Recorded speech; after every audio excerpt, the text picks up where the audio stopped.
This story is entitled The Trees, written by Crackpipe Vendor.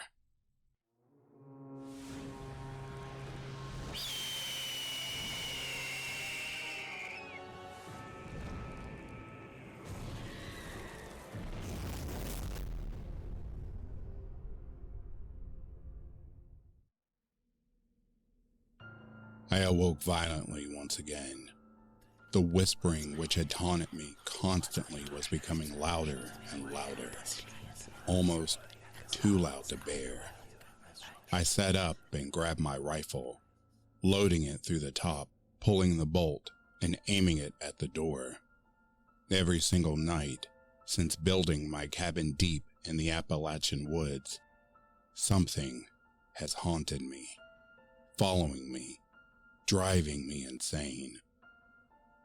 I moved into these woods after my discharge from the Army to try to escape the constant horrors that had plagued me since the ambush. But it seems that my demons are chasing me and won't relent until they've gotten what they wanted. Whatever that may be. I tense my finger on the trigger of my rifle. Whatever is chasing me doesn't just want me dead. It wants me suffering.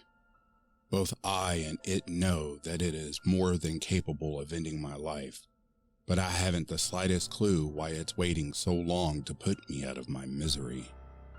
It wasn't long after my injury in Vietnam that it first appeared.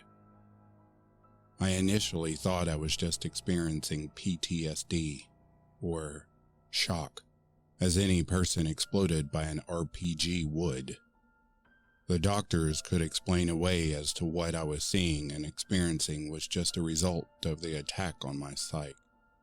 When I told the doctors about the whispers, they explained to me that my brains just rattled, and that it would subside before long. They told me the creature outside my window was an effect of losing my eye, and that my brain was attempting to fill in the gaps. I should never have believed them. I blindly searched the floor next to my cot for my prosthetic leg. Dawn had broken and I was safe, at least safer than I was before the sun had appeared. The whispers of the trees had returned back to a tolerable murmur. However, they never stopped. I attached the peg carved out of red spruce to the stump just beyond my knee, and departed my cabin to carry out my daily dues. During the days, I would hunt small animals and gather berries for food and search for firewood. Most of these trips would go without much incident, aside from the odd rustle among the leaves or distant scream from the forest. On today's hunt, things were different. I was no more than 50 feet into the wood before my skin began to crawl and the trees began to whisper again, whispering like last night. I turned around on my heels and began to sprint back to my cabin. I knew that my time was coming soon, but I sought to prolong the inevitable. As I tore through the relenting forest, the whispering of the trees turned into yelling, then into deafening screams. No matter how hard I looked or how fast I ran, the woods continued. I knew how far I was. I knew which direction my cabin was. I had been into this section of the woods every single day. Something was wrong. I had been moved miles away from where I began. I had no chance. It had caught up to me. The only thing I could do at this point was pray that my death would involve minimal suffering. I dropped to my knees and I began sobbing as the trees fell silent, and I heard the sound of massive amounts of earth and lumber moving. And then, as the sound got nearer and nearer, it stopped. As I held my head in my hands, sobbing, I heard a solitary whisper, frail and like sandpaper against my ears. Look to me. It beckoned. I was trembling with fear. The creature that had been pursuing me since the ambush was here. I lifted my head from my hands and looked up to meet it. In front of me was a gargantuan spruce tree, hundreds of feet high. In the trunk of this tree were the bodies of hundreds of men, whispering, screaming, begging. The bodies of these men, half merged with the trees, were all faces I vaguely recognized. Trapped within this tree was the soul of every person I had killed in the war.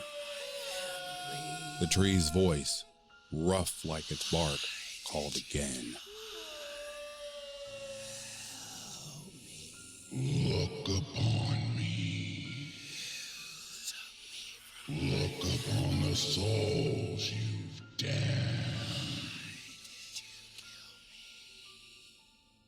I continued to weep as I watched the tortured souls of the Vietnamese army grab at me and beg me for mercy.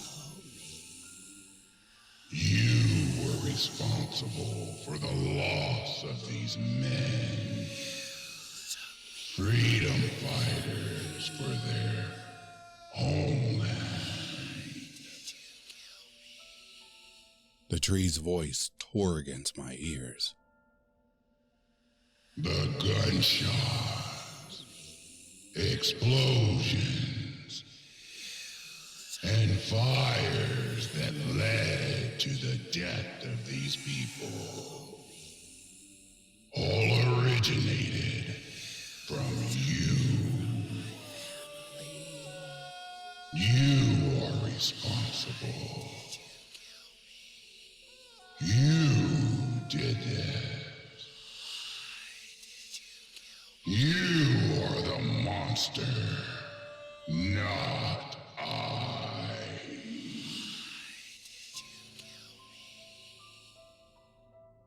The voice of the tree had become too much to bear. The pain of what it had told me became too much to deal with. I continued to sob as I pressed the barrel of my rifle to the roof of my mouth. Perhaps after this, their souls may rest.